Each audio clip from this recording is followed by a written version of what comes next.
that dream was framed, that it was slipping away. That there were too many people who were working hard but not seeing their incomes or wages go up. That's right. That we had taken a surplus and turned it into a deficit. We were running 2 wars on a credit card. That's right. Job growth was the most sluggish it had been in 50 years. There was a sense that those who were in charge didn't feel responsible. That's right. And so we came together to say, we are going to bring about the kinds of changes that allow us to get back to those basics, allow us to restore and live out those values. What we didn't realize was that some of that recklessness, some of that irresponsibility would lead to the worst financial crisis we've seen since the Great Depression. And I don't need to tell you what we've been through over the last 3.5 years, because you've lived it. Too many folks lost jobs. Too many people saw their homes lose value. Too many folks saw their savings take a hit.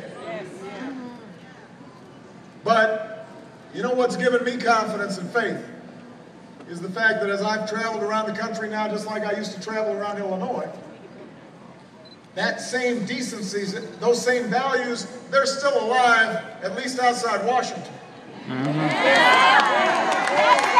have been tough, but America's character hasn't changed. The core decency of the American people is undiminished. Our willingness to fight through and work through the tough times and come together, that's still there. And so, just as we came together in the last campaign, not just Democrats, by the way, but Republicans and independents, because we're not Democrats or Republicans first, we're Americans first. Just like we came together in 2008, we know that we've got to keep working, got to keep moving forward in 2012. Yes. And we knew back then that it wasn't going to be easy.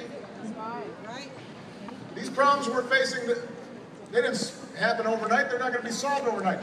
We understood it might take more than 1 year or 1 term or even 1 president. Yes.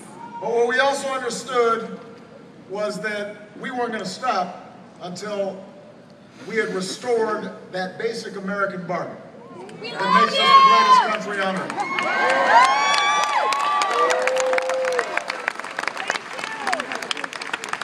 Our goal isn't just to put people back to work, although that's priority number 1. It is to build an economy where that work pays off. An economy where everyone, whether you are starting a business or punching a clock, can see your hard work and responsibility rewarded. That's what this campaign's about, Roanoke. And that's why I'm running for a 2nd term as president of the United States.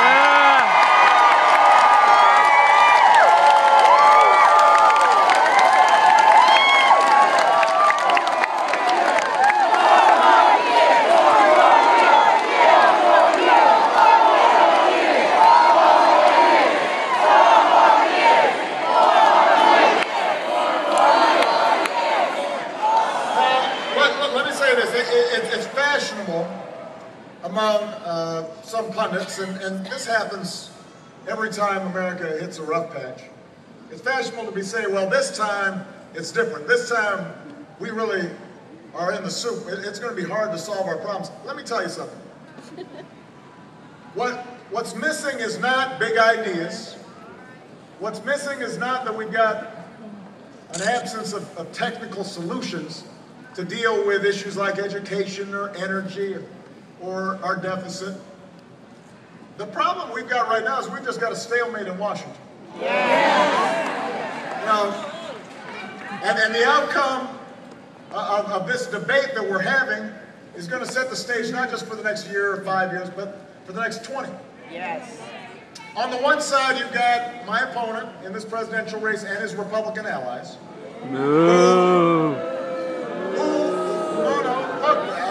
We're having a good, healthy, democratic debate. That's how this works. And on their side, they've got a basic theory about how you grow the economy.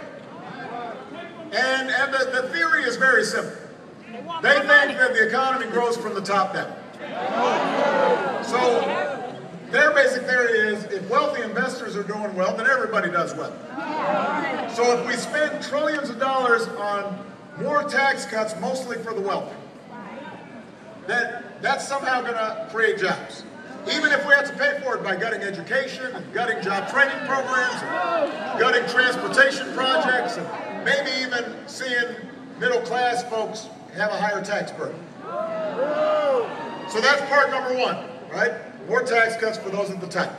Part number two is they believe if you tear down all the regulations that we put in place, for example, on Wall Street banks, or on insurance companies, or on credit card companies, or on polluters, that somehow the economy is going to do much, much better. So those are their two theories. They've got the tax cuts for the high end, and they've got rollback regulation. Now, here's the problem. You may have guessed. We tried this. We tried this in the last decade, and it did not work. Now, before I finish, can I say, by the way, that some of you have been standing for a while, and I see a couple folks slumping down a little bit. Make sure you're drinking water. Bend your knees, don't stand up too straight. The paralegals will be, or the you don't need lawyers. The paramedics will be coming by, so just give folks a little bit of room, they'll be fine. This happens at every event. I love you back.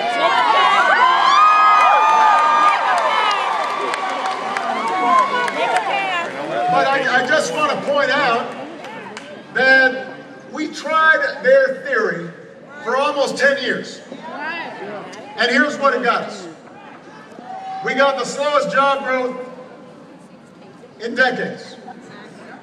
We got deficits as far as the eye can see. Your incomes and your wages didn't go up. And it culminated in a crisis because there weren't enough regulations on Wall Street, and they could make reckless bets with other people's money that resulted in this financial crisis, and you had to foot the bill. So that's where their theory turned out. Now, we don't need more top-down economics. I've got a different view. All right. I believe that the way you grow the economy is from the middle out. I believe that you grow the economy from the bottom up. I believe that when working people are doing well, the country does well. I believe in fighting for the middle class, because if they're prospering, all of us will prosper. That's what I'm fighting for, and that's why I'm running for a second term as President of the United States.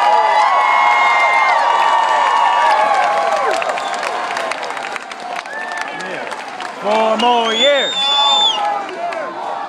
This is what I've been focused on since I've been in office. In 2008, I promised to make sure the middle class taxes didn't go up. And in fact, because of the recession, you needed some help, so we cut the typical family's income taxes by $3,600. So if you hear somebody say that I'm a big tax guy, you just remember $3,600 for the typical family. That's the tax break you've gotten since I've been in office. 4 years later, I'm going to keep middle class taxes low. So this week, I called on Congress to immediately extend income tax cuts on the first $250,000 of income. Now, what that means is 98% of Americans make less than $250,000. Pay taxes on. So 98% of folks would have the certainty and security that your taxes, your income taxes, would not go up a dime.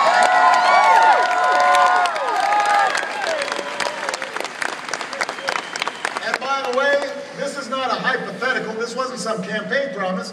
The reason I called on Congress to